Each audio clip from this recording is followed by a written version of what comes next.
এই ড্রেসটার ভিডিও দেওয়ার পরে আমাকে অনেকেই কমেন্ট করেছিলে যে ড্রেসের ডিজাইনটা যেন ডিটেইলস দেখায়, তো আজকে চলে আসলাম ডিটেইলস ভিডিও নিয়ে। কোথায় গেলে তোমরা এই টাইপের কাপড় পাবে সবকিছু আজকের ভিডিওতে। আমি যে কাপড়টা নিয়েছি এটা ছিল জয়পুরি গজ কাপড়। এই কাপড়গুলো তোমরা পেয়ে যাবে নিউ সুপার মার্কেটের নিচতলায় অথবা ইস্টার্ন মল্লিকাতে অথবা চাঁদনি চকের নিচতলায়, যেখানে গজ কাপড়গুলো পাওয়া যায় সেখানে। এই কাপড়গুলো বরাবরই 250 টাকা করে গজ পাওয়া যায়, কিন্তু মাঝে মাঝে দোকান ভেদে দাম এগুলোর 300 টাকা চেয়ে থাকে। আর তোমার যদি লাগ খুবই ভালো হয় তাহলে 180 বা 200 টাকাও পেতে পারো। অনেক দোকানে খোঁজ করলে এই কাপড়ের কিছু টুকরা থেকে যায়, তো সেগুলো তোমরা আরেকটু কম রেঞ্জে পেয়ে যাবা। তো আমার যে কাপড়টা পছন্দ সেটা আমার নেওয়া হয়ে গেছে এবং এটাতে ডিজাইন করার জন্য আমি কিছু এক কালার কাপড় দেখছিলাম। যেখানে গজ কাপড়গুলো পাবে তার আশেপাশে একটু দোকান দেখলে এই এক কালার কাপড়গুলো পাওয়া যায়। আমি সবসময় বাটারফ্লাই কাপড় দিয়ে ডিজাইন করি, তাহলে ওয়াশ করার পরে ডিজাইনটা নষ্ট হয় না। আমি হচ্ছে এই কাপড়টা নিয়েছি, আর বাটারফ্লাই কাপড়ের গজ হচ্ছে 70 থেকে 80 টাকা। তার সাথে ডিজাইন করার জন্য আমি এই টাইপের একটা সমুসা লেস নিয়েছি এবং এই লেসটা আমি পুরোটা ধরেই নিয়েছি। এখানে প্রায় 50 গজের মতো ছিল, এটা আমার অনেক দিন আগের কেনা। সাথে এই চিকন জরির লেস নিয়েছি,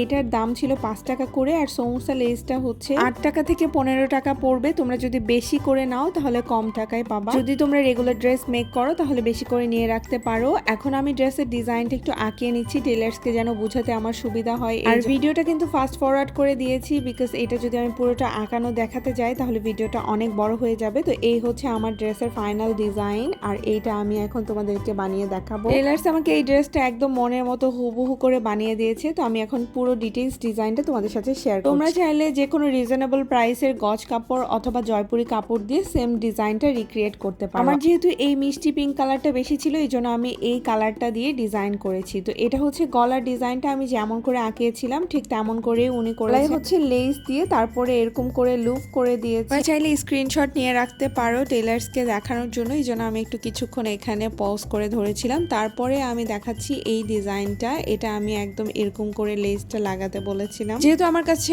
অজস্র লেস ছিল এই জন্য আমি অনেক ডিজাইন করেছি। তোমরা চাইলে কিছু এখানে ডিজাইন স্কিপ করে তোমাদের মতো করে বানাতে পারো। হাতার লেসটা আমি নিচের দিকে না দিয়ে এরকম মাঝামাঝি অবস্থায় দিয়েছি, আর নিচের দিকে এরকম 3টা করে দিতে বলেছিলাম, উনি 4টা করে লুপ দিয়েছে। আর এভাবে করে 3 লাইন আমি জরিটা দিয়েছি। কোনো ইন্ডিয়ান ড্রেসে এরকম করে ডিজাইন করা থাকে 3 লাইন করে জরি লেস দিয়ে, এই জন্য আমি এই ডিজাইনটা দিয়েছি। আর নিচের দিকে এই সমুচা লেসটা দিয়েছি। এই হলো আমার ওভারঅল ড্রেসের লুক। তোমাদের ভিডিওটা কেমন লাগলো অবশ্যই কমেন্ট করে জানাবে। টাটা, বাই, আল্লাহ হাফেজ।